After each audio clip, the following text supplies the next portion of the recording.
All right, we about to get to it. Okay, all right, bro.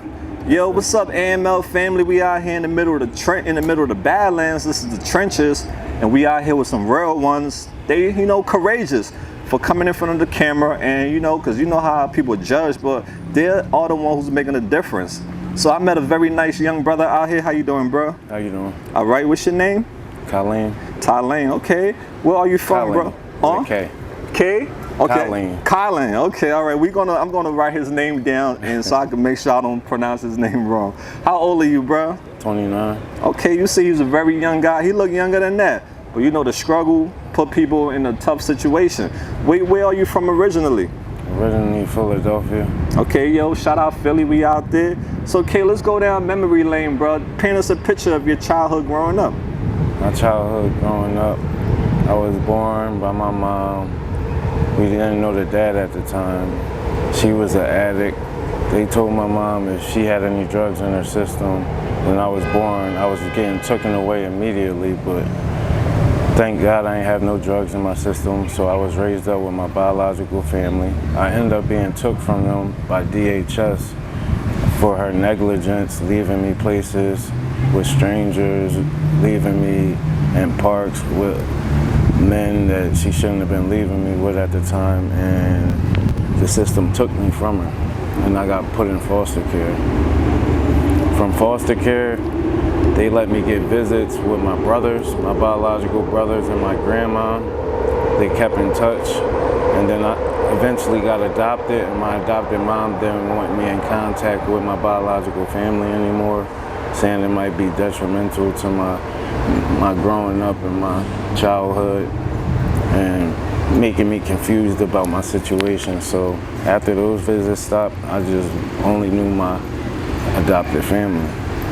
Damn, that's tough, man. You had you a strong brother, man. To have all those things and you still, moving. God bless you, man. Let's go in high school and middle school. What type of student were you? I was basically a class clown. I'm not going to sugarcoat it. I was always the one that got in trouble, got in school suspension, a hard head. Basically, just trying to be the popular one and the class clown of the bunch, which led me nowhere. But I was in special education, so I got made fun of all the time, and which led me to a lot of fights and being suspended and expelled from schools, which put a lot of stress on my adopted parents because they had good jobs, and them having to leave their jobs to come cater to my school issues and my problems, it just made a whole bunch of confusion. Right. So what was the highest level of education you completed? Thank God I did graduate high school. I completed 12th grade. Oh, that's great, brother. Congrats. What did you do after that? After that summer of when I graduated in June 16th, I basically wilded out and caught my first adult case because I was 18, which was car theft. And I had 4 counts of car theft, all felonies, basically ruined my adult life when it comes to jobs and certain things.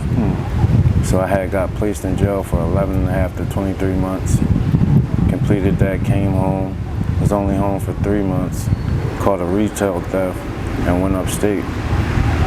Right. So during your incarceration bid, tell us the good and the bad about being locked up for those who don't know. What was it like in there for you? The pros and the cons. The pros of being locked up, you get a lot of time to yourself to think about what you want to do with yourself. You get a lot of time to yourself to think about how you want your life to be, the mistakes you made, how you'll be able to fix them when you came home. The cons were basically the gangbangers, the ones that just bullies. Basically get you into trouble, bully you, want to see where your head's at, like threaten you, man. All the issues always in fights and stuff. You had any confrontation? Somebody try to take your PIN number, your commissary, any of those? Nah, for the most part, it was a lot of older heads confiding to me, saying I was a thorough young boy and telling me about how their life went down the drain from not learning from their jail experience. So I did have a lot of positive outlooks and positive feedback to the older inmates in there. Oh, that's good, man. You had, good guidance, right? Yeah. So, while you was in there, you got into any fights or anything? Yeah, I got into a few fights. Yeah, you been in the hole? Yeah, I've been to the hole. Tell us what is it like being in the hole? In the hole, it's just dumb shit. People yelling out, cussing the guards out all day, threatening each other, talking about when they get out of the hole and population, how they're gonna kill each other, stab each other up, back and forth, gang beef and all that. You had any support from friends or family while you was locked up? I did. Was going out with my girl. When I was in foster care when I had got incarcerated. I did keep in contact with my girl, who her grandma took me in for about like the first month or two, and then after that, the letters stopped, the phone calls, no money on the phone, so I went through it for that whole 11 and a half months. Yeah, that's not easy. Not having support while you're locked up, people getting commissary, people getting letters, and your name isn't being called. You feel some type of way. So while you was locked up, you had any jobs or anything? Yeah, I did work in the kitchen, which took a lot of stress off me.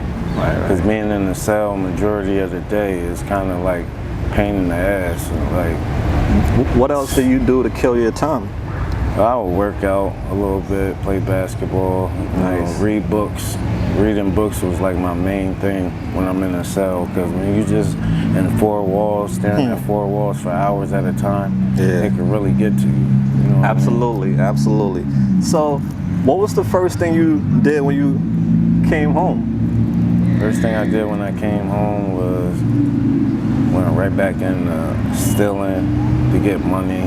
I didn't have no type of job skills or no type of education about jobs, so I went back to what I knew, and that was stealing to get money. We're out here in Kensington currently. What drugs are you struggling with? I'm currently struggling with crack, cocaine, and dope, which is now fentanyl and tranq. Yeah, that's the epidemic out here. How were you introduced to those drugs? I was introduced to crack in Chester, PA, where I was staying at the time, through this girl I was messing with. She was doing it at the time, and I wasn't. I was smoking K2, so I asked her one day if she can let me hit her pipe. She denied it for the first 2 minutes until I started complaining, and then she passed it to me. I hit it. I liked the feeling, and I've been doing it ever since. How did it make you feel?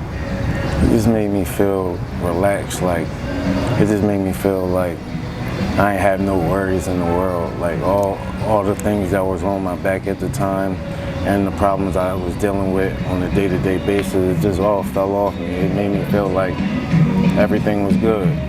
Right. I hear that a lot. Definitely. So what about fentanyl? How you got introduced to that? I got introduced to that with my current girlfriend that I'm with right now. She was doing it at the time, and she wasn't into letting me do it. She told me not to.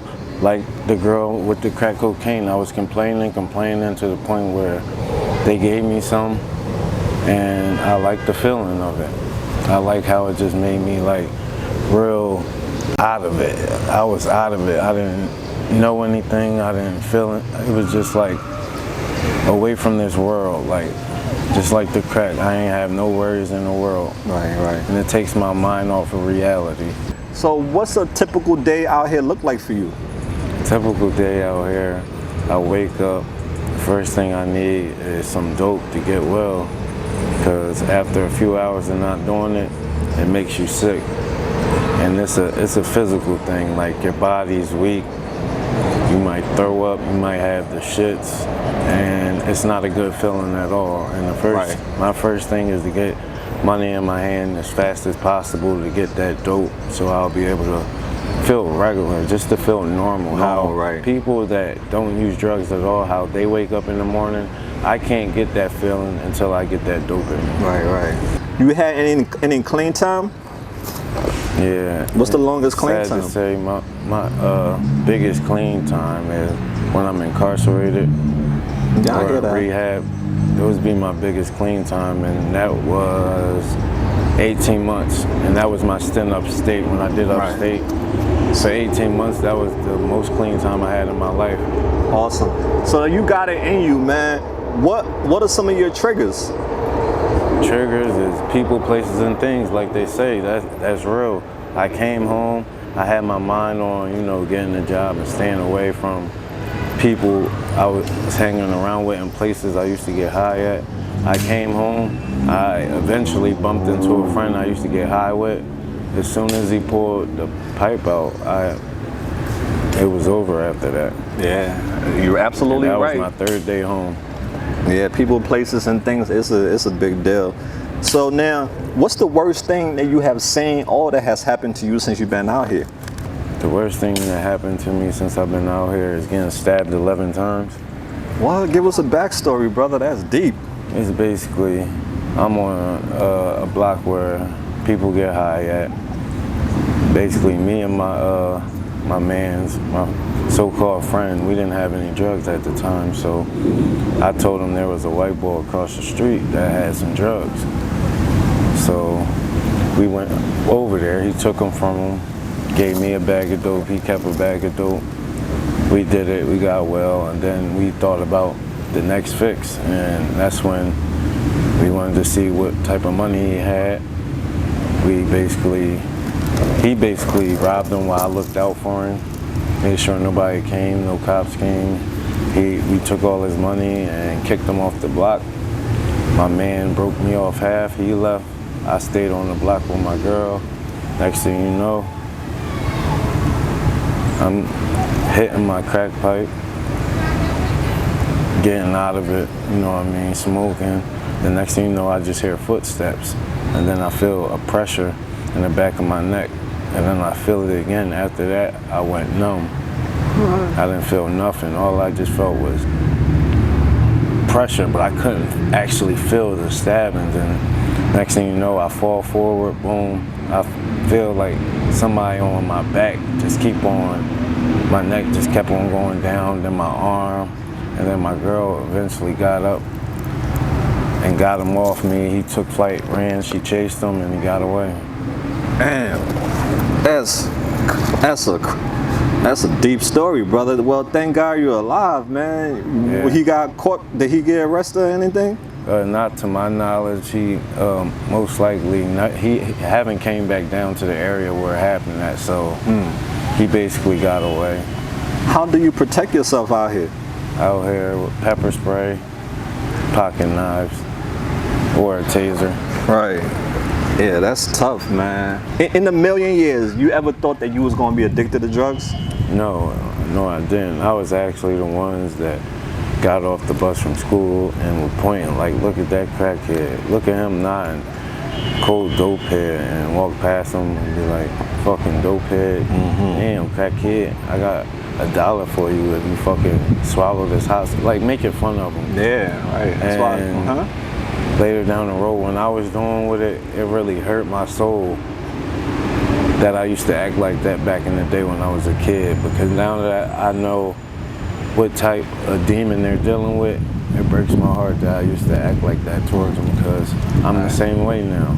You hear that, guys? And that's why I tell people, do not judge, because you might become the same thing that you judge. And K is a prime example, and he telling you guys he's the judge, and now it's the same thing is going on with him. So there you have it.